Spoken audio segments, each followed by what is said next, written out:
So, when I'm not working for the City of London, I spend part of my time on the board of an American aerospace company. And on this board, aircraft safety is a critical part of all the board discussions.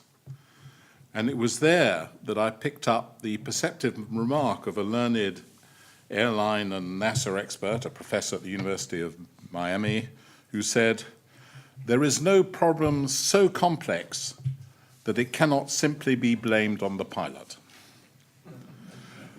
Pilot error is deemed the most common cause for air accidents. Carefully designed systems couldn't possibly be to blame. Recent experience of the financial services crisis suddenly parallels a lot of the continuous board-level safety discussions that take place in the aerospace business.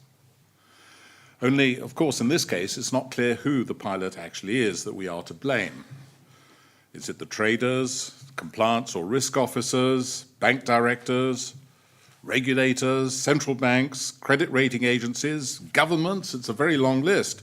And of course, we mustn't forget the people who invested in dodgy bank accounts for that extra percentage point, but then they could hardly be described as pilots.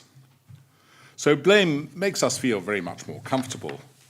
And so maybe it doesn't really matter if we don't get it precisely right who we should blame for this. And of course, there are plenty of people who genuinely deserve blame for the debacle that we've all experienced. Part of the problem, of course, is that we've got lots and lots of regulatory models around the world, but there's no single regulatory model that was perfect, that anyone can say, yeah, they got that right, and that's the one we must emulate. The system was found wanting everywhere. Principles-based regulation, acclaimed in the UK, was only one such model.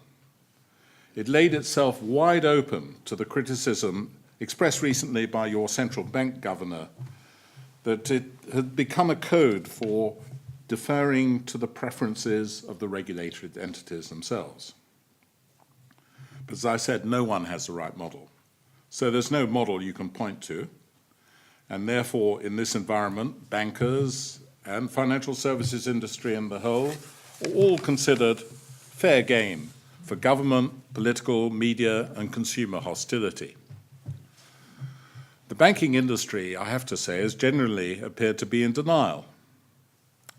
There seemed to be a mood until quite recently that, well, you know, providing we accept some regulatory change, maybe a Basel III, a bit here, a bit there, we should be able to go back in due course to business as usual.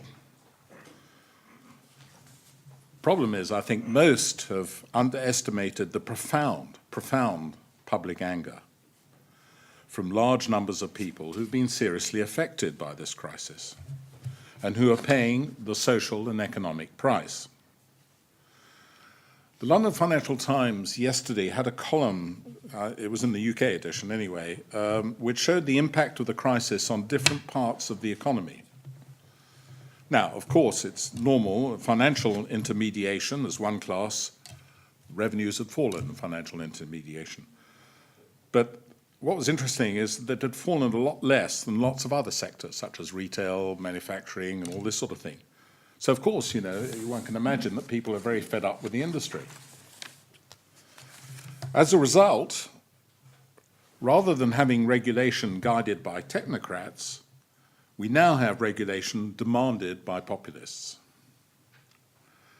Since we don't have a perfect model to point to, ideas are flooding in to strengthen the system. At first, many key decisions were taken at the national level, without much consideration to the impact on neighbouring countries, let alone the global marketplace. As order has gradually returned to the system, the authorities are reflecting more widely on what is needed to prevent another crisis and try and address the effects of the current one. So, we have proposals for fiscal measures, transactions taxes, capital, liquidity, leverage, deposit guarantee schemes, Glass-Steagall, and now arguably the biggest bombshell so far, the Obama-Volcker package to separate bank activities. It's an awful lot. There's an Indian saying that if you try to wrestle with things too much, they grow arms and legs. The city has always supported a global approach, as you would expect from a global financial centre.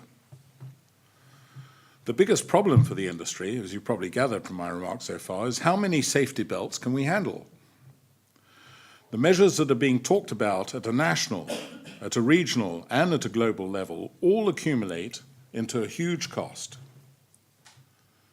Politicians and regulators are looking at all the things that cause the crisis: tax, infrastructure, and Basel, and many things that didn't fuel the crisis in the first place. The cost, of course, will translate into much lower levels of credit to help economic recovery and higher costs to the consumer. Since the start of the crisis, the UK, which long prided itself on having the perfect regulatory model, which everyone should emulate, has moved a long way to embrace hitherto undreamt of reforms. However, much of the industry has hidden below the parapet and resorted largely to hand-wringing about the damage this is all going to cause. But many of us are now beginning to think that it's time for the mood music in the industry to change. The industry narrative needs refreshing. Nearly all of us accept the need for change. We must choose priorities and we must engage more proactively. We must engage proactively if we want to be relevant in this debate. We can't keep arguing that we can't afford it, because nobody's listening to that argument.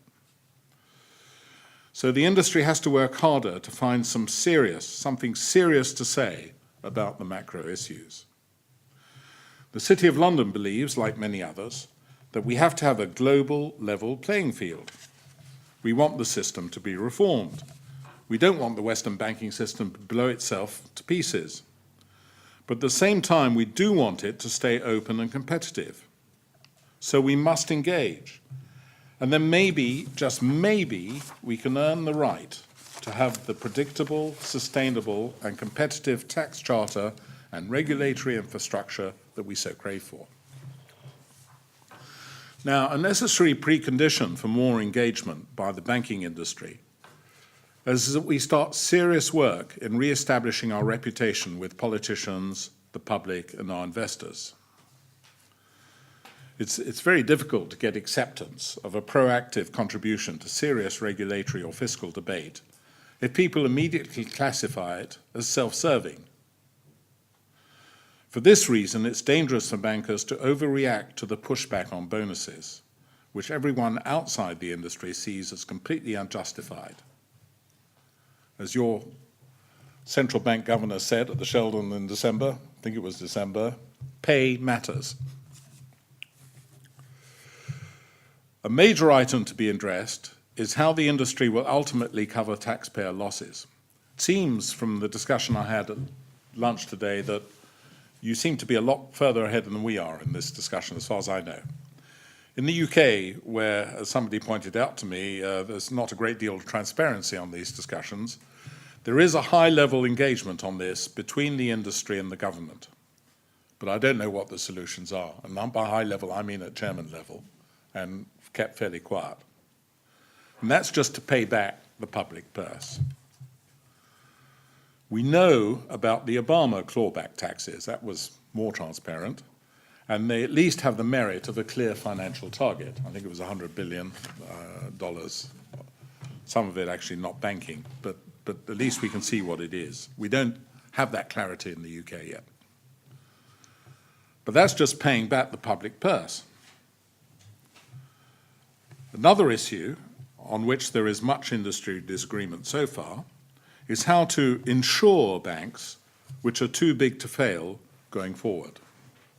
How much capital and leverage should be demanded? How are we going to build up an intervention fund going forward? How about a transactions tax? Should we even talk about it as insurance, because that encourages moral hazard and the banks will be let off the hook again? Difficult points. It is relatively easy to point to the deficiencies of all these proposals. The Bank of International Settlements has put out a paper on capital and related issues for comment by the 16th of April. Audrey and I and others were in Basel last week listening to all this. I understand there are large numbers of European banks who are determined against capital increases. They even have a problem getting to the 8% unrefined Tier 1 capital figure that Basel views as unsatisfactory. There was a recent study, I think by JP Morgan, that's shown very significant impact of new capital proposals on EU banks. Large international banks, anyway, have very different business models, which is why so much heat is generated around leverage, mark-to-market accounting, and other capital-related issues. Mortgage restrictions, for instance, to name but one, are bound to have a disproportionate impact on countries such as Ireland and the UK, where the mortgage market is big. So you take a crude 60% ceiling, this will have a dramatic effect, certainly on the UK housing market, not only in terms of value of houses, but also it might or might not make it more difficult for people to get houses in the first place. Of course, the prices go down enough, it might become a lot easier, but we don't know. But it would certainly not help the situation. So you can expect big UK pushback on anything referring to over-enthusiastic mortgage restrictions. It's clear that the BIS deliberations have a while to run before anything serious is implemented. For the financial system and the economy to work, somebody has to convert short to long. That's the basis of the system. How do you make the system safer? The city favours consideration of as broad a range of tools as possible. Now, all this is fiendishly complicated and fraught with political sensitivities, but it's very much in the industry's interest to develop some cross-border convergence on these issues, or at least propose a process on how to get there. It's no good hiding behind the difficulty of it. The industry has to step forward and help shape what's going to come out of all this. There is growing support in some quarters for a transactions tax or some version of the Tobin tax. I notice there's a Mr. Tobin who works in your tax department here. I assume it's not the same Tobin or related even. I'm meeting him for lunch tomorrow, so I shall... Some feel that a transactions tax might be the least bad option. Again, it's very complicated to visualize exactly how it's going to work and what the impact is going to be on low-margin transactions business. So which transactions are going to be effective? Which are you going to tax? Where do the funds go? There are huge numbers of transactions in the UK. Do the funds all then go to the UK or do they go to some central fund? We don't know. The UK financial services industry, as opposed to Gordon Brown, has been particularly sensitive to a Tobin tax because most Tobin tax referred to foreign exchange and most global foreign exchange trading is done in London. Another problem with the taxing transactions is that governments, we can imagine, will be very anxious to sell a whole lot of public debt for many years to come. Will this be made more difficult by a tax on margins, which are already very thin in sovereign debt? Depends at what level you set them. Now, it's true that a transactions tax might have merit in that a very small percentage spread over a very large number of transactions might not be too painful. And by the way, it doesn't necessarily appear in the bank's bottom line. It might even get passed on to the consumer, which incidentally may make the consumers not too enthusiastic about it, because they'll be paying, in their view, for the past sins of banks through a transactions tax that they pay for. So there are real issues here. One thing is absolutely clear, is if you're going to have a transactions tax, it has to be multilateral, and the US in particular has to buy into it, which it certainly hasn't done so far. And of course, some EU politicians with a lot of imagination have already virtually pocketed it, not for the intended insurance purposes of banking, but to cover undeveloped country and climate issues. So it's too early really, to judge whether this is a flower. And it's also too early to judge whether the latest Obama-Volcker proposals are going to contribute something positive here, because so much needs defining in more detail. Leave aside that the activities prohibited to banks under the Obama-Volcker proposal didn't cause the financial crisis. They're talking about hedge funds and things, not deemed by most people to have caused the financial crisis. Another problem is what do they mean by proprietary trading? This is proprietary trading that you'll no longer be able to undertake if you want access to the Fed window. Now, if Goldman Sachs or BNP Paribas trade for themselves on their own account, that's one thing. That's quite clearly proprietary trading. But what if their clients ask them to put up bank money for client trades? Is that proprietary trading? It appears that the Volcker rule is not intended to preclude customer-driven transactions, but we don't know that for sure. Another curiosity is that the likes of Goldman Sachs and Morgan Stanley can be debanked and give up access to the Fed's discount window very easily. They don't have much, if you want normal retail banking activity, hardly any. But if they can do it very easily, does that put them at a competitive disadvantage, a competitive advantage, an unfair competitive advantage, one might say, vis-à-vis a JP Morgan and a Citi, who have very considerable client activities? And is that actually what the Volcker rule was intending? Does shifting stuff away from heavily regulated banks to hedge funds really make the system safer? The UK Chancellor and others actually have stressed the importance of interconnectivity. You remember long-term credit management, that was a hedge fund. Certainly wasn't a bank. Nearly brought the system down. So fringe banking is not necessarily the answer either. Now, obviously, I stress Obama-Volcker because the UK is particularly interested in the impact on US financial firm activities outside the US and foreign banks with US operations. The Volcker proposal, I don't have to tell you, is much more sweeping than the House bill in restricting activities. The House bill gives regulators discretion to exercise their authority, rather than the Volcker approach to wholesale restrictions. So, will this really contribute to a global level playing field? I don't think so, because it's not clear that anybody's going to follow this lead yet. But we'll see. Of course, you can think, therefore, of many millions of reasons why all this is very difficult. But I come back again. If the industry proposes nothing substantive, it can hardly blame politicians and regulators for the turbulent waters it's having to navigate. We need to give serious thought on how to get more intellectual thinking from the industry, certainly at a national level, preferably cross-border.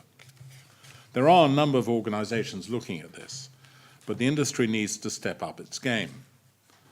The International Regulatory Group, which I chair, which used to be the EU Advisory Group, but we've now looking beyond the EU at last.